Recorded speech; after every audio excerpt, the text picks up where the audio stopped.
ജ്യോതിഷ അറിവുകൾക്ക് വേണ്ടി ഈ ചാനൽ സബ്സ്ക്രൈബ് ചെയ്യുക. മറ്റൊരു ജ്യോതിഷ അറിവിലേക്ക് പോകാം. നിങ്ങൾ ഈ വീഡിയോ ഫുള്ളായി കാണാൻ ശ്രമിക്കുക.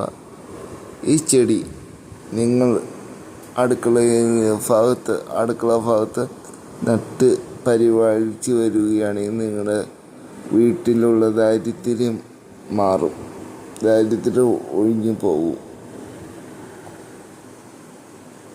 വിശ്വാസമുള്ളവർ മാത്രം കാണുക, കേൾക്കുക, വീഡിയോ ലൈക്ക് ചെയ്യുക.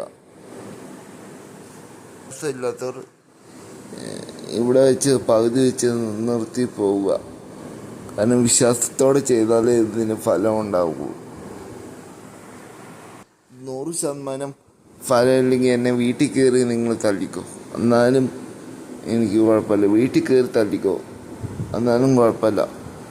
ഇത് ഞാൻ പരീക്ഷിച്ച് വിജയിച്ച ഒരു കാര്യമാണ്. അത് നിങ്ങളായിട്ട് ഷെയർ ചെയ്യണമെന്ന് മാത്രമേ ഉള്ളൂ.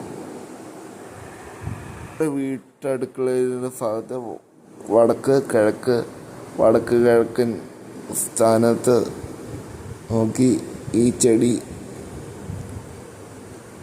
നടുക. ഇനി അടുക്കള കുത്തി പൊളിക്കണമെന്നാണ് നിങ്ങൾ വീഡിയോ കാണുന്നവർ പുരോഗത ആൾക്കാരും ചിന്തിക്കുന്നത്. നമ്മുടെ മലയാളികളോട് കുഴപ്പം, ഒരു കാര്യം പറഞ്ഞു തരുമ്പോൾ അത് ചെയ്തു നോക്കിയിട്ട് അത് വിമർശിക്കില്ല. അത് പറയുന്നവരെ കളിയാക്കും. അതല്ല, നിങ്ങൾ ഇതൊന്ന് ചെയ്തു നോക്കിയിട്ട് കമൻറ്റ് ബോക്സിലൊന്ന് എന്ത് കമൻറ്റ് ഇട്ട് ചീത്ത വിളിച്ചാലും എനിക്ക് കുഴപ്പമില്ല. ഫലം കിട്ടിയില്ലെങ്കിൽ 1 മാസം കഴിഞ്ഞ് നിങ്ങൾക്ക് പുരോഗതി ഉണ്ടായില്ലെങ്കിൽ നിങ്ങൾക്ക് വായി തോന്നിയത് എന്നെ വിളിക്കാം. ഒരു സ്ഫടിക പാത്രത്തിൽ നിന്നിട്ട് ഈ പറയുന്ന സ്ഥാനത്ത് എവിടെയെങ്കിലും ആ ചെടി വയ്ക്കുക. ശ്രദ്ധയോടെ വേണം, ഭക്തിയോടെ നടണം. പിന്നെ ഡെയിലി പരിപാലിച്ച് പോകണം. അത് നിർബന്ധമാണ്. ഇലകൾക്ക് വാട്ടമുണ്ടായ ഇലകൾ മാറ്റുക, നന്നായി പരിപാലിക്കുക. നിങ്ങളുടെ ദാരിദ്ര്യം ഇതിൻ്റെ വളർച്ചയ്ക്കൊപ്പം ദാരിദ്ര്യം ഒഴിഞ്ഞ് മാറുന്നതായിട്ട് നിങ്ങൾക്ക് അനുഭവപ്പെടും 100%. മറ്റ് ഒന്നും ചെടിയല്ല, മണി പ്ലാന്റാണ് നടേണ്ടത്. ചെയ്ത് നോക്കിയിട്ട് കുറ്റം പറയട്ടോ. നിങ്ങൾ 1 മാസം 2 മാസം ഇത് ചെയ്ത് നോക്കുക. 3-ാം മാസം നിങ്ങൾക്ക് നല്ല പുരോഗതിയാണ്. എനിക്ക് 100% ഉറപ്പാണ്.